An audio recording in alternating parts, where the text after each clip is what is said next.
Welcome back to my YouTube channel. My name is Luke. Thank you for being here. This video is a short little video taking a look at the astrology of a potential cyber attack. This video is not meant to alarm or be a prediction. This is just to sort of look ahead in the astrological sky clock to determine if and when there is the potential for such an event. Why are we talking about this? Because at the recent World Economic Forum in Davos, they came out and sort of announced or preceded the collective subconscious with the idea of a worldwide catastrophic cyber attack. Now, we know that whoever is behind these major events, false flags, such as September 11, the pandemic, and so on, are using and aligning to specific astrological alignments. What we don't know is what zodiac they're using, what sky clock. Are they using the tropical system, the sidereal system? Are they using the alchemical system? Are they using some other zodiac that we don't know about? Are they using the fixed constellations? Are they using the planetary location on fixed stars and so on and so forth? We don't really know. We don't have that information. So all we can do is look to the sky clock and certain astrological alignments to sort of help understand. Now, if you go back, there's a lot of stuff around September 11 and dissecting the astrology of what was going on then. I'll do a video in time on that from my personal perspective, but more recently in 2020, we had the grand conjunction of Jupiter and Saturn at the 0 degrees of Aquarius. So that 0 degrees of Aquarius started a whole new cycle and a whole new phase. And this year, Pluto is going to move into the 0 degrees of Aquarius and station retrograde. He's going to move in March, and he's going to retrograde around May, and he's going to be back in Capricorn by about June. So we're going to have this small window of Pluto moving into Aquarius, but sitting on that really sensitive degree of the grand conjunction of 2020. The other thing that happened in 2020 at the very beginning was a conjunction of Saturn and Pluto in the sign of Capricorn. Now, Saturn is transformation through crisis, often health crisis. And sorry, my mistake. Pluto is transformation through crisis, often health crisis. Saturn is the ruling planet of Capricorn, and Capricorn is where we get the god Pan, which is where we get the word panic, and it's also where we get the word pandemic. Now, the other interesting thing that was a little unknown asteroid that also entered into Capricorn around the beginning of 2020, and its name literally is Wuhan. So you had the astrological alignment of 2020, and then you had this, worldwide pandemic. So in 2019 and even pre-2019, they have been foreshadowing such an event. So they were doing a mock sort of, response to a potential pandemic. Event 201, I believe it was called, in 2019. And then in 2020, oh, well, mysteriously and coincidentally, we have the pandemic. So recently, and I'm going to play a clip shortly for you, recently the World Economic Forum, they've come out and said that within the next 2 years, they predict that there'll be a catastrophic global cyber attack. So let's take a look at that clip now.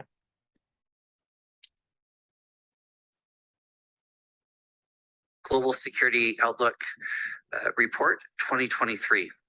This is a result of research in collaboration with the forum's communities and our partner Accenture, in which we've interviewed and sought input from over 300 executives globally. The most striking finding that we found is that 93% of cyber leaders and 86% of cyber business leaders believe that the geopolitical instability makes a catastrophic cyber event likely in the next 2 years. So let's take a look at the sky clock. Now, I haven't gone through the sky clock for the next 2 years, but what I did look at was an astrological alignment that is going to be in May of this year. And I found it pretty interesting. So after hearing that news, and at the end of the day, I am not saying whether this is going to happen or whether it isn't happen. I'm just pointing out the fact that they come out with these sort of announcements. They're public, they're publicized, they go around, they seed the collective subconscious. It's almost like that they are warn or pre-warn or foreshadow these types of things so that when it happens, it's more easily accepted. It's still a shocking event, such as September 11, but even it's been embedded into the date, 9/11, right? The emergency response number in the US, 911. So these types of things are not by coincidence, they're by design. So I looked at the sky clock for this year, and I thought that this particular period of time is the potential. So I'm not saying this is going to happen on then, and I'm not putting this video out to scare people. I'm just putting it out for awareness. If such an event was to happen, well, my belief about the process of awakening and liberation, freedom and sovereignty is to disengage as best you can from any reliance on any type of governmental system, whether it's a health system, the financial system, the educational system, any type of system. You want to make sure that you have less and less and less reliance upon it or dependency upon it, so that it doesn't matter what's happening. Oh my God, there's a global pandemic. For me personally, I wasn't affected by the mandates apart from the lockdowns in the area that I was in, but the mandates on the old juice, I work for myself. So I'm somewhat out of the system, not fully to the point that I'd like to be, but I have less reliance on it. So stuff goes on. Do you hear this happen? Do you hear that? It doesn't affect me. So that's the best type of advice I can give to insulate from any type of shit that's going to go on. If you are fortunate enough to have a shitload of money in the bank, you probably want to talk to someone about diversifying that and putting it into fixed assets, such as real estate or, precious metals or something, so that if there was oh shit, everything got wiped, you still hold that store of value somewhere else. But this is the astrological alignment that I feel is very volatile for this year, extremely volatile. Like I said earlier, is Pluto's movement into Aquarius happens on the 24th of March. We're now on the 21st of May. Now, on the 20th of April, my mum's birthday, there's a pretty powerful solar eclipse. On the 6th of May, there is a lunar eclipse. And then here is on the 21st of May. On the 20th of May, there's a new moon, and it's right at the 29th degree of Taurus. And then on the 21st, the sun moves into Gemini. Here it is here. Just moved into Gemini on the 21st of May.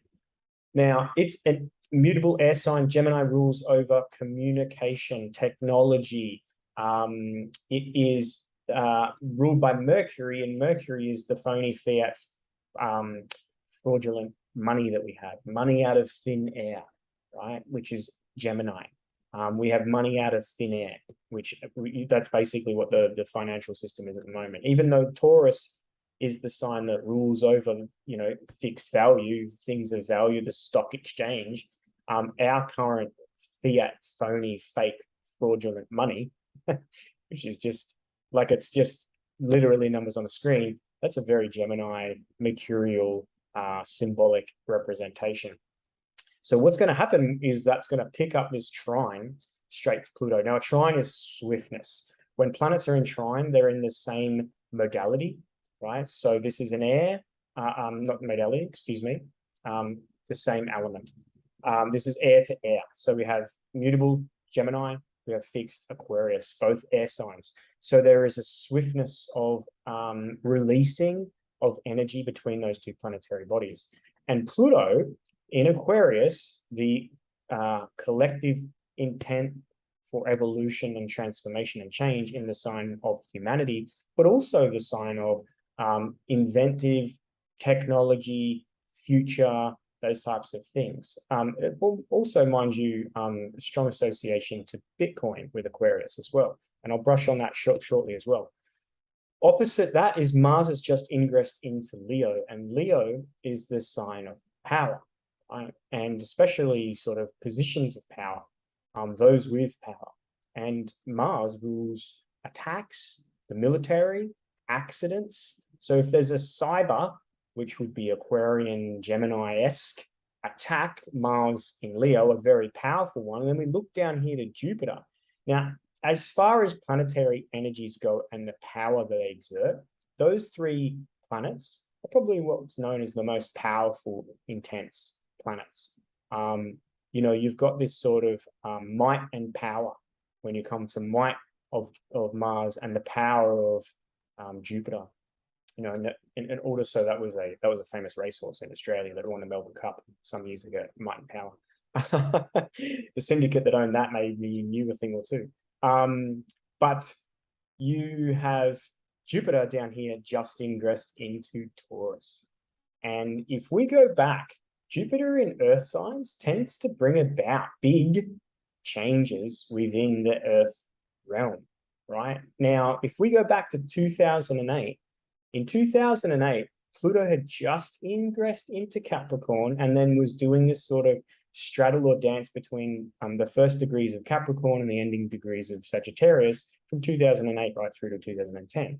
It was doing this sort of back and forth motion like Pluto is going to do this year when it moves into Aquarius. It's going to go into Aquarius, back into Capricorn, back into Aquarius, back into Capricorn, back into Aquarius. Because of its retrograde cycle, it's almost like 2 steps forward, 1 step back.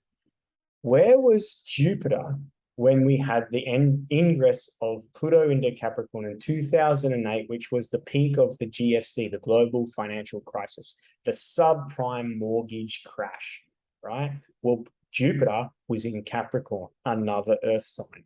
Capricorn rules over banking system, right? Taurus rules over the stock exchange, but also money. So interesting that Jupiter in this position, now it is creating this T-square, right? So you've got 2 planets in opposition and a third squaring both of them, creating a very tense, dynamic, you know, very powerful expression or tension of energy. The sun moving into Gemini is almost like a releasing of that energy. Yes, there is also, you know, a grand cross or square, if you like, to the south node in Scorpio, but the release really for this on that new moon with the moon in Gemini and the sun in Gemini is a lot of that Gemini energy. And then we look to the ruler of Gemini, which is Mercury in Taurus, again, in the sign of fixed values and possessions, money. Is it going to happen? Are we going to have a cyber event? And I don't know. I don't have a crystal ball. I don't have their mechanisms or Sky Club. I do know that we could expect some type of cyber event.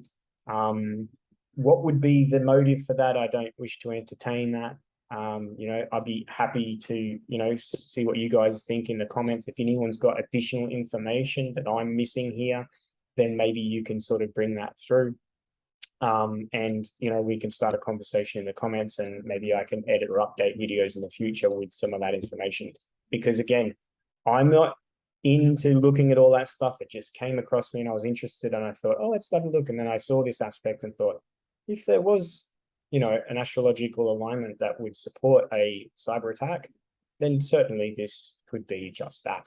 It's definitely going to be a powerful transitional point within 2023. And we could expect, you know, around that particular time, which is sort of late May, you know, a lot of volatility, let's just say volatility. So be mindful of that, be aware of that, you know, detaching and objectifying and taking a step back and just allowing. It's not about, oh my God, it's going to happen. And what are we, it's just, okay, I'm being aware. All right, this is what's happening. All right, here we are. This is the part of the phase of, you know, the cycle what we're going through. So one thing I want to quickly do is I want to take a look at the Bitcoin chart. Now, this chart I have taken from Astro. So this is the data that I have. If there's a different date for the development or start of Bitcoin, I know people say it was started in 2008, but this is the chart that I've taken off the internet. It has Leo rising and Aries 10th house midheaven. The sun is in Capricorn in the 6th house. And we have Jupiter in Capricorn at the 29th degree. So what's happening right now with Bitcoin? This year's pretty interesting when it comes to Bitcoin. I sort of see it as either, it could be a bit of make or break for Bitcoin this year. It could be like very explosive. Or it could be like, you know, the death of it. You know, will they come out and legislate it out of existence. Can they do that? I don't know. Again, speculation. I'm not clued up in, the whole Bitcoins. I'm just more looking from an astrological perspective. Interesting thing is that it's got a couple of pretty key transits this year. It is in a third house perfection year, which brings Saturn into the picture. If you're using signs only, it brings Libra into the picture, and that would be Venus. Saturn is moving into this 8th house of Bitcoin's price chart. The 8th house and Saturn both deal with death, transformation. Saturn will make 3 conjunctions of Venus, the ruler of the 4th house, which often indicates the endings of things, and what's going to happen around the ending of it. Is that going to happen, or is it going to go through a death rebirth? I don't know. Pluto is going to move onto Jupiter in March. So actually, it might even do that in sometime in February. Let's just take a quick look so I'm not guessing. When does that happen? Moves into the 29th degree. February, mid-February. So mid-February, you're going to have Pluto conjunct the natal Jupiter of Bitcoin, and that's going to be a conjunction for about 2 or so years, because like I said, Pluto's going to go into Aquarius, back into Capricorn, back into Aquarius, back into Capricorn, back into Aquarius. So it's going to hit that 29th degree probably about 4 times. Will we see this explosion, like highs and lows? It's very possible. Will they be extreme? Absolutely. We might go from extreme low, like from nothing, right? Death of it almost, into like a complete parabolic rebirth, and it just surpasses all possibility. Because when you're dealing with Pluto, you're dealing with extremes. When you're dealing with Jupiter, you're dealing with growth and expansion. The other notable thing that's happening this year and very soon, in fact, this is what's happening in March, is Jupiter will make a transit of the midheaven of Bitcoin, and it will then, so let's just go forward for when that's happening. Jupiter will then be in the 10th house of Bitcoin all year and some of next year. So that usually is, and the time period for that is 30th of March, right as Pluto moves into Aquarius. Jupiter is going to move into Bitcoin's 10th house. 10th house is the public image, right, of the entity or the event. So it's how the world sees it. Jupiter is the planet of expansion, right? So it deals in bringing in an energy that expands things and has potential for growth. Often there's new cycles that begin. Here you can see Saturn at the same time moving through a conjunction with the natal Venus, which is the ruler of the 4th house. Interesting times ahead. We're also going to have Chiron come over the midheaven as well. Will that be significant for a company such, or not a company, but an entity such as Bitcoin? I don't know. For a person, it could be very personal. It could be where they take on a more healing role within their public career or their public persona. It also might be like where they go through a very public process of being hurt, or where their public, what private and is personal when it comes to their wound becomes more public. So for a person going through the Chiron across their midheaven, that's pretty significant. Will that same energy transpire into such an entity? I don't know, but time will tell. Chiron is going to get to the 19th degree and then retrograde, so it's going to be pretty much sitting over the top of the midheaven of Bitcoin as well. So yes, there is the potential for extremes, for growth, for a new cycle, for an ending as well. So all of this is pretty interesting. Tying that in with this potential for this, catastrophic cyber attack that we could expect within the next 2 years, according to those unelected goons that are at the World Economic Forum. Just a year. We are going to have a year of change. I will be putting up a video shortly on the astrology for February. Get ready for change. Right now is what you want to be doing, is you want to be simplifying your life, focusing on things that you have control over, letting go of things that you don't, getting as grounded as possible, and getting prepared for anything. When there's change, or when there's chaos or chaotic change, which is unexpected or unpredicted or unplanned change, it's best to be open, flexible, and able to transition and make adjustments. So the more fixed you are, the more struggle that you have when there is sort of types of chaos. And chaos isn't a negative thing. Chaos is nature. Nature is chaos. You know, we're on the Gold Coast. It's bloody hot here at the moment, very humid. We have these storms that roll through. So for some people, that's chaos. The power goes out, you know, hail through the roof and all that sort of thing. But it's part of nature. So when we learn to be in our own centered, grounded place, we can be within the chaos. We can be open and flexible and move with it. And we can let go of it. We don't have to sort of buy into it. And we're certainly not swept away with it.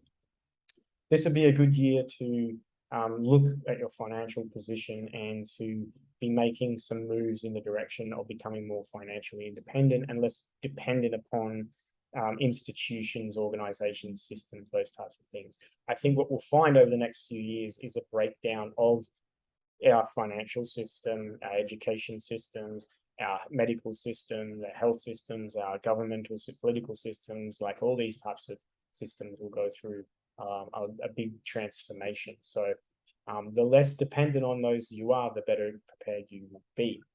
On that note, thanks for watching my video. And if you've got anything that you want to add to this, like I said, like I'm just looking from a very, you know, brief look into this. If you've found information that's deeper that can help contribute to this story and evolve it a bit more, I'd be appreciative of dropping it into the comments. Otherwise, if you liked it, make sure you hit thumbs. It does help the algorithm and helps me grow my channel. So thank you for watching. Cheers. See ya.